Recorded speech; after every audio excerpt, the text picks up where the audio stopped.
How I had to get my daughter back.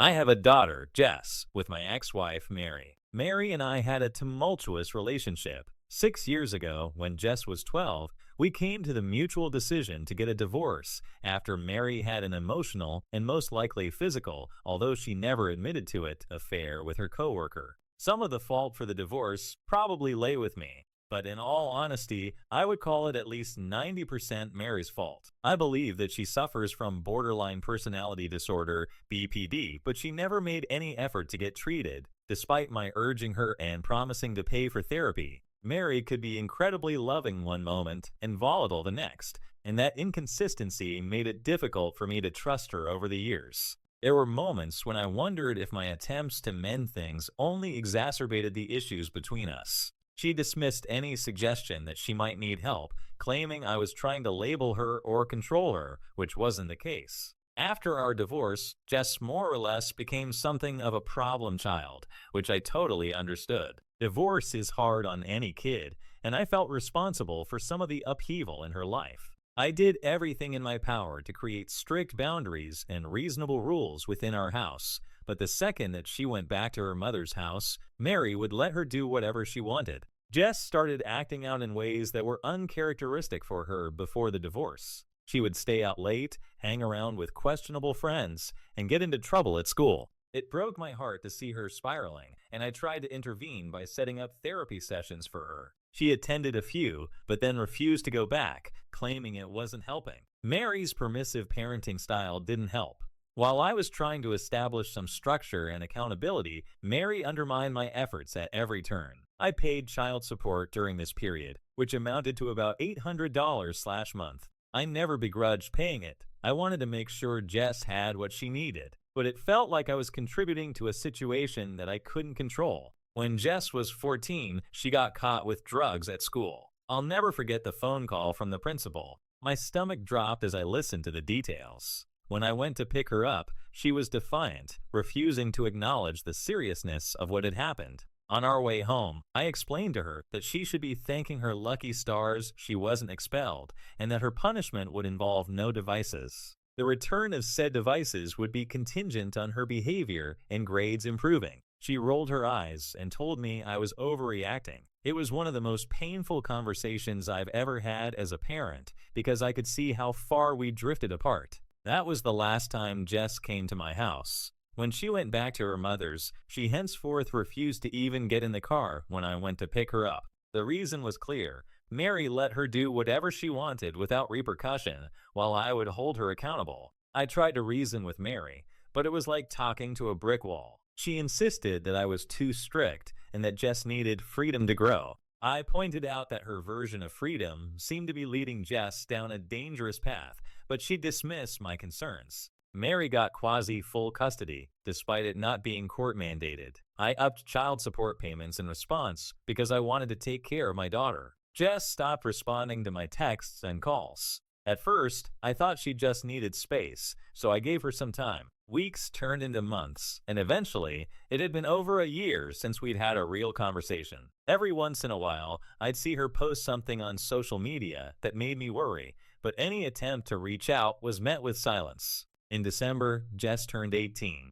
I haven't spoken to her in a year. Mary texted me frantically a few days ago about child support, and I simply responded that Jess was 18. She then tore into me about abandoning my child. Her messages were filled with accusations, claiming that I'd failed as a father and that I was selfish for cutting them off financially. It stung, but I held firm. Legally, my obligations had ended, and I didn't believe that continuing to send money to Mary was in Jess's best interest. If Jess reached out to me directly and asked for help, I'd gladly provide it. But I wasn't going to enable Mary any longer. Jess made a TikTok about having a deadbeat dad the next day, probably with Mary's encouragement, as she knows I check her social media. There were a lot of fabricated details in the story, like claims that I'd never been there for her or that I'd refused to pay for her basic needs. The comments section was filled with strangers validating her perspective and bashing me. I wanted to defend myself, but I knew it wouldn't make a difference. Social media isn't the place to resolve family issues, and anything I said would just be twisted further. I've spent a lot of sleepless nights wondering if I'm the bad guy in all of this. Did I fail Jess by not fighting harder for custody? Should I have been more lenient, even if it went against my principles? Would things have been different if I'd handled the divorce differently? These questions haunt me, and I don't have any clear answers. I've thought about writing Jess a letter, pouring out everything I've been holding inside for the past few years. But part of me worries it would just push her further away. She's an adult now, and I want to respect her autonomy. At the same time, I don't want to lose her forever. The door to my home and my heart is always open to her, but I don't know if she'll ever walk through it. Mary continues to text me sporadically, alternating between demands for money and insults about my character. I've started ignoring most of her messages because engaging with her feels like an exercise in futility. Still, I can't help but feel a pang of guilt every time I delete one without responding. In the end, I just want what's best for Jess. I want her to be happy and healthy, to find her way in the world without the shadows of our family's past weighing her down. I hope she knows that, even if she doesn't believe it right now. For now, all I can do is wait and hope that time will bring clarity and healing for both of us. The day after Jess's TikTok went viral, I sat in my living room staring at my phone. It had been buzzing all night with messages from old acquaintances, colleagues, and even distant relatives who had seen the video. Some were sympathetic, others accusatory. My inbox was flooded with questions. Is it true? How could you let this happen? Why haven't you said anything? I ignored them all. Social media wasn't a courtroom, and I wasn't about to plead my case to a jury of strangers. But the weight of it lingered. Every comment, every message felt like a small cut, reopening wounds I'd tried to heal over the years. I couldn't stop myself from reading through the comments on her post. People who didn't know me or the full story had no problem passing judgment.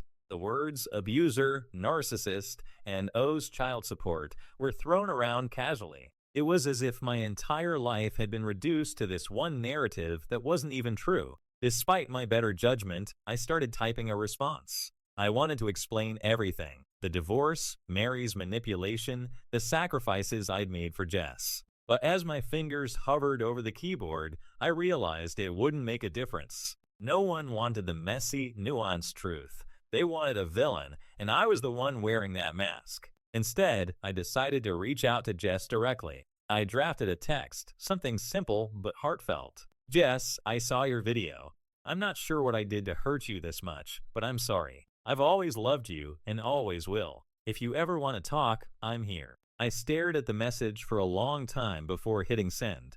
There was no response. Not that I'd expected one. That evening, I went for a walk to clear my head. The neighborhood was quiet, the streets lined with bare trees and patches of snow that hadn't yet melted. As I walked, memories of Jess's childhood surfaced unbidden. I remembered the way her eyes lit up when she opened her first bike on Christmas morning, the way she'd laugh uncontrollably during our movie nights, the way she'd hold my hand tightly when she was scared. It felt like a lifetime ago. When I got home, I decided to dig out the old photo albums. They had been gathering dust in the back of my closet, untouched since the divorce. Flipping through the pages, I was reminded of the good times we'd shared as a family. There was a picture of Jess at her first recital, wearing a pink tutu and grinning from ear to ear. Another of the three of us at the beach, Jess building a sandcastle while Mary and I watched from under an umbrella. Looking at those photos, it was hard to reconcile the smiling little girl with the angry teenager who now wanted nothing to do with me.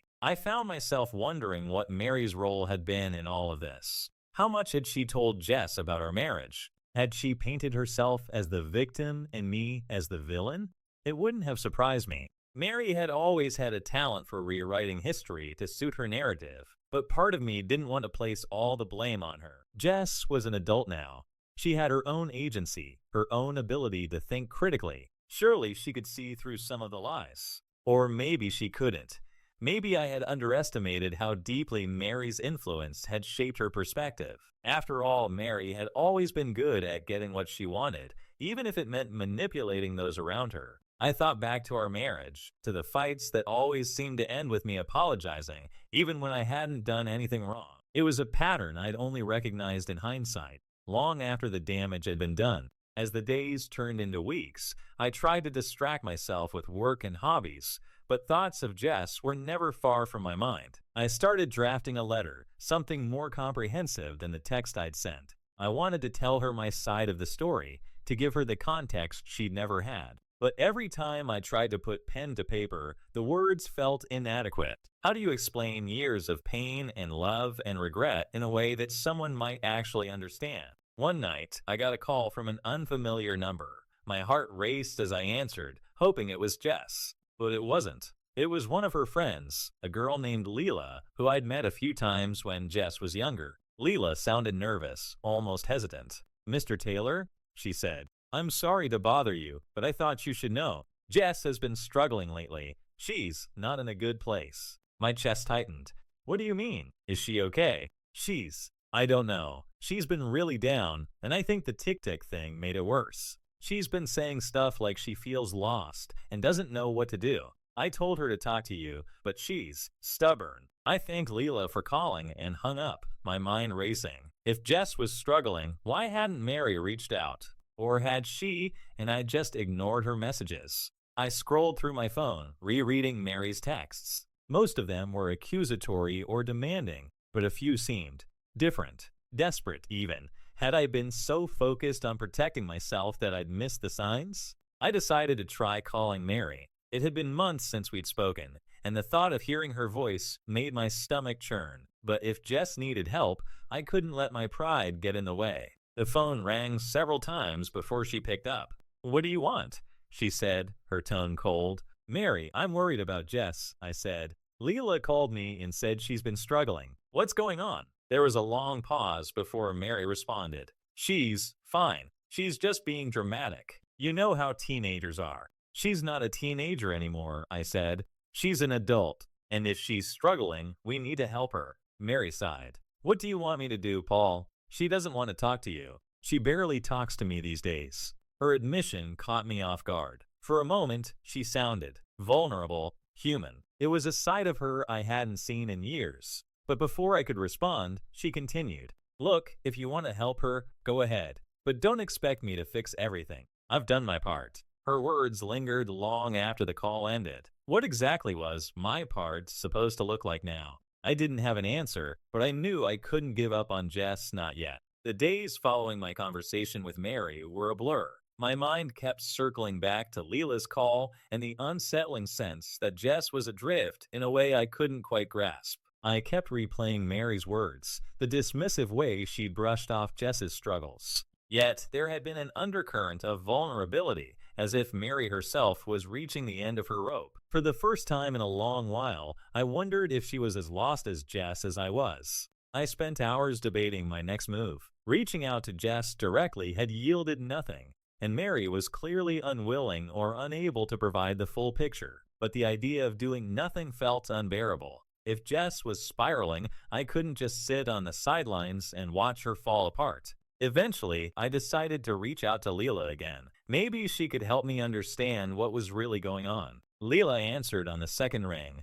"Mr. Taylor?" she said, her voice tinged with surprise. "Hi, Leela. I hope it's okay that I'm calling again. I've been thinking a lot about what you said the other day, and I was wondering if you could tell me more about how Jess is doing. I'm really worried about her." There was a pause, and I could almost hear Leela debating whether to speak freely. Finally, she said, "Jess is, well, she's been having a rough time. She's been skipping her classes at community college, and I think she's having trouble keeping up with her rent. She's been crashing at a friend's place a lot, and she's been drinking a lot." My stomach sank. Drinking? Has she gotten into any trouble? "Not that I know of," Leela said quickly.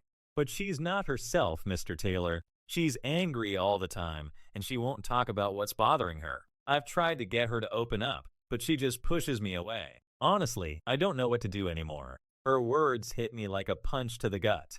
Jess had always been headstrong, but the thought of her in this kind of pain was almost too much to bear. I thanked Leela for telling me and promised to keep her updated if I learned anything. That night, I sat down at my desk and started writing Jess another letter. This time, I didn't hold back. I told her about how much I missed her, about the guilt I'd carried since the divorce, and about how desperately I wanted to mend our relationship. I told her I wasn't perfect and that I'd made mistakes, but that every decision I'd made had been out of love for her. I begged her to talk to me, to let me help her. When I finished, I read it over several times, wondering if it was too much. But in the end, I decided to send it. I slipped it into an envelope, addressed it to her apartment, and dropped it in the mailbox the next morning. The waiting was excruciating. Every day, I checked my phone and my email, hoping for a response that never came. I knew it was a long shot, but part of me had hoped the letter would be the breakthrough we needed. Instead, I was met with silence.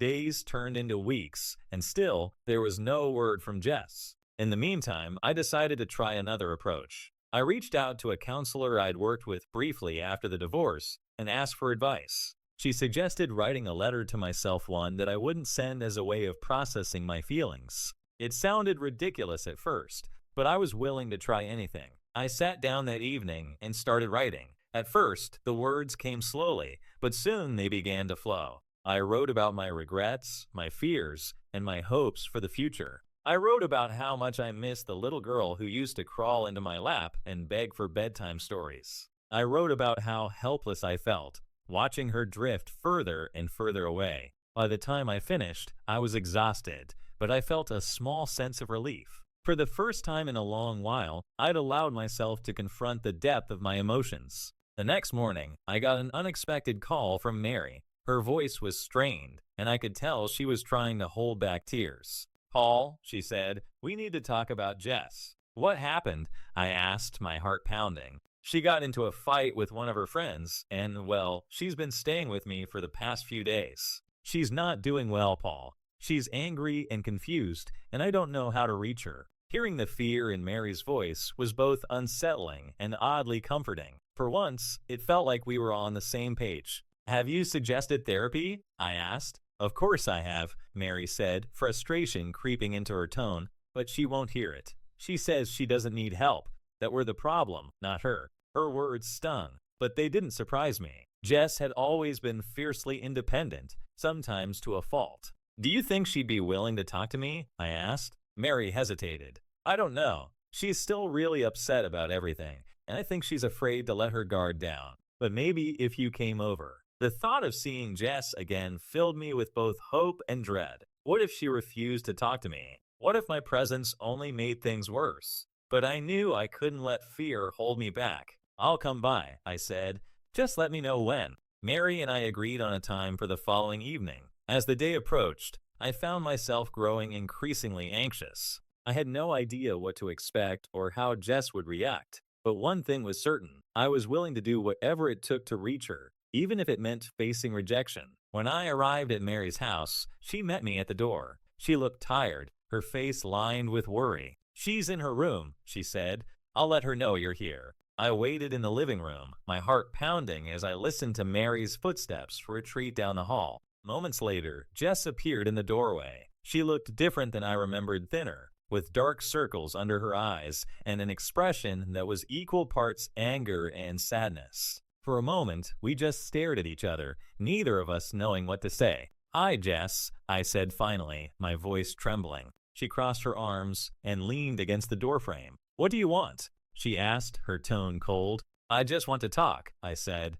"I've missed you." Jess's eyes flashed with something anger, maybe, or pain. "You've missed me?" she said, her voice rising. "You have a funny way of showing it." Her words cut deep, but I forced myself to stay calm. "I know I've made mistakes," I said, "and I know I can't undo the past. But I want to make things right, Jess. I'm here because I love you, and I want to help."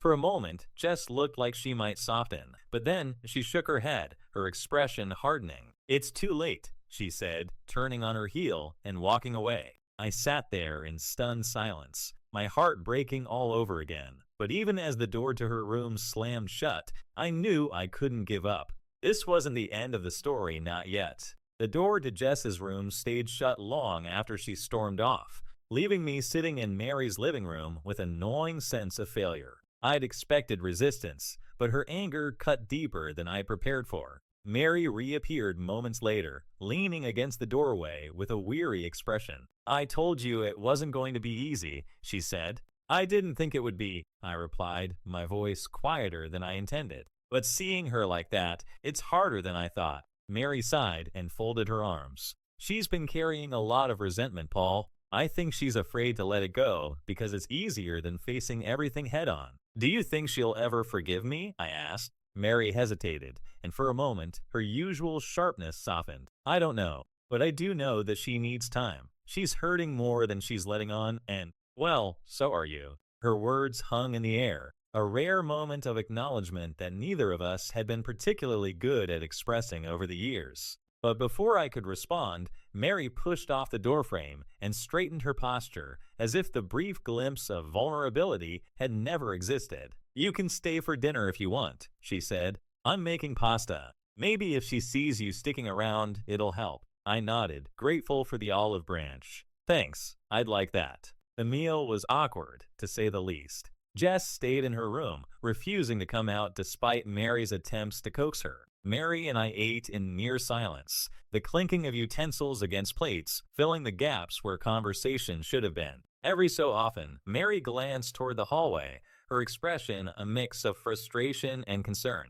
She'll come around eventually, Mary said at one point, though it sounded more like she was trying to convince herself than me. After dinner, I helped Mary clean up, and then I left, the weight of the evening pressing heavily on my chest. As I drove home, I replayed the events of the day, searching for some glimmer of hope, some sign that I'd made even the smallest dent in the wall Jess had built around herself. But if there was one, I couldn't see it. The following week, I decided to try a different approach. Jess had made it clear she wasn't ready to talk face to face, but maybe there was another way to reach her. I spent hours combing through old photos and videos, piecing together a timeline of her childhood. I found pictures of her first day of kindergarten, her awkward middle school years, and her high school prom. Each image was a snapshot of a moment we'd shared, a reminder of the bond we'd once had. I compiled everything into a scrapbook, adding captions to each photo and writing down memories that I hoped would resonate with her.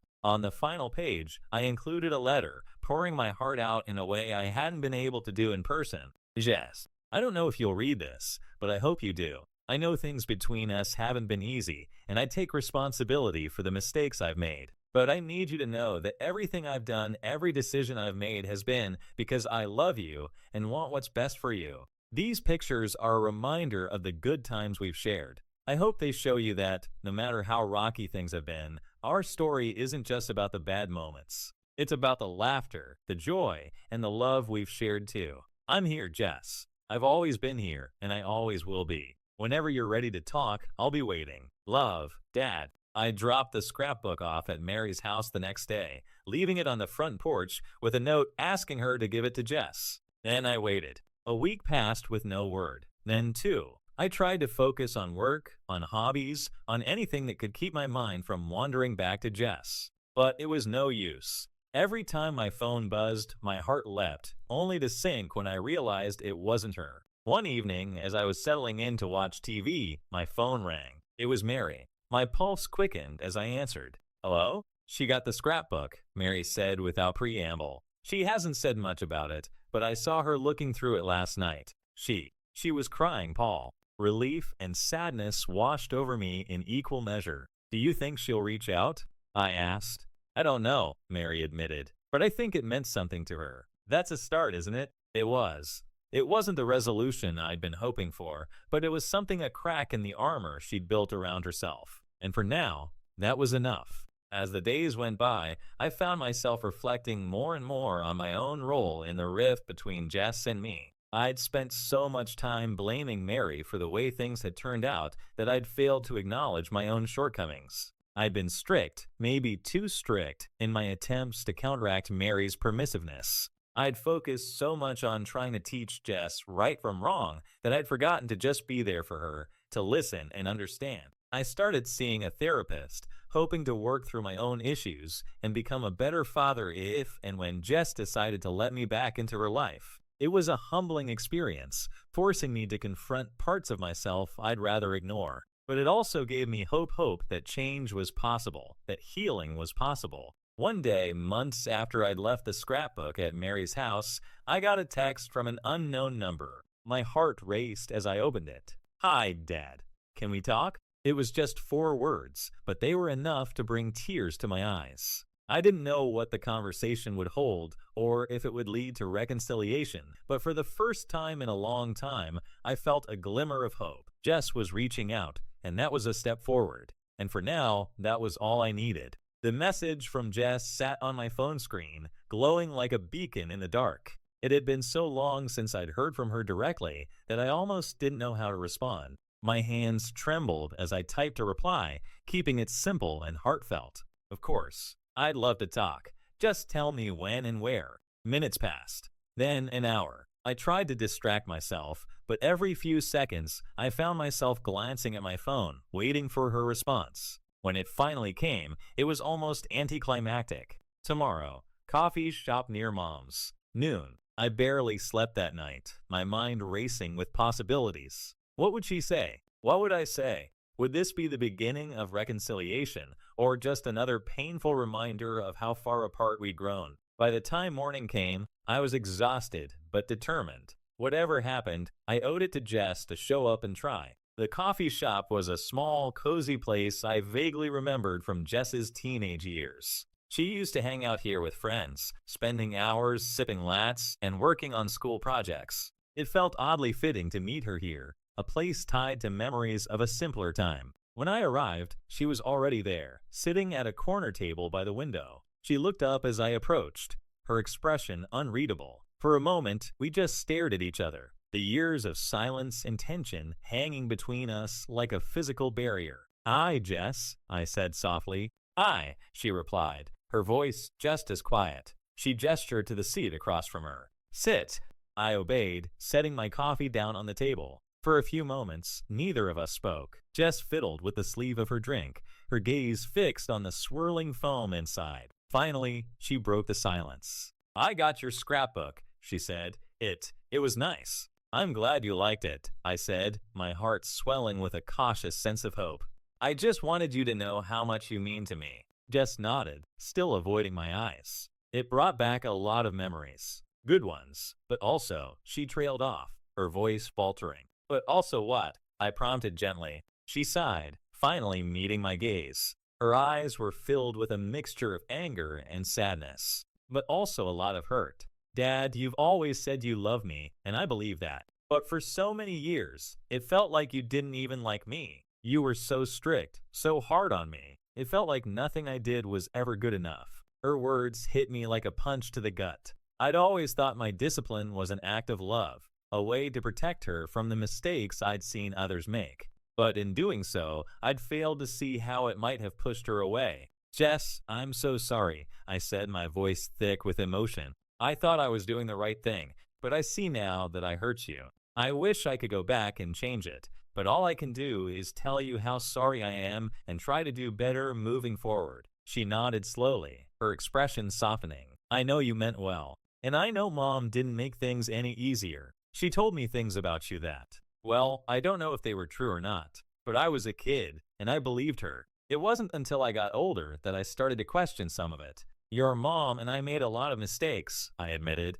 "We were both hurt and angry, and I think we let that cloud our judgment. But none of that was your fault, Jess. You deserve better from both of us." She looked down at her drink again, her fingers tracing the rim of the cup. "I've been really lost, Dad. For a long time, I've been angry at you, at Mom, at myself. I didn't know how to deal with it, so I just shut everyone out." "You don't have to go through this alone," I said. "I'm here for you, Jess. Whatever you need, I'll do my best to help." She looked up at me, tears glistening in her eyes. "Do you really mean that?" "Of course I do," I said. "You're my daughter. I love you more than anything in this world." For the first time in what felt like forever, Jess smiled. It was small and tentative, but it was there. "I want to try," she said. "I want to fix this, but it's going to take time." "Take all the time you need," I said. "I'll be here." In the weeks and months that followed, Jess and I began the slow, often painful process of rebuilding our relationship.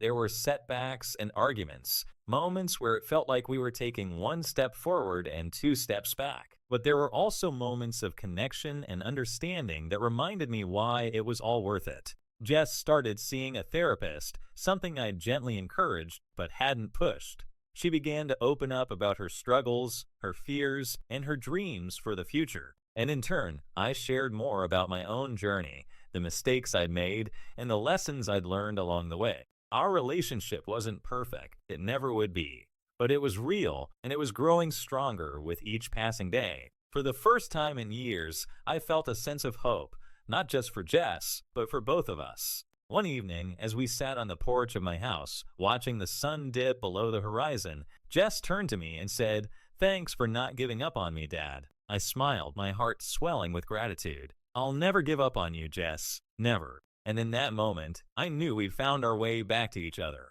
The road ahead might still be rocky, but we were walking it together, and that was all that mattered.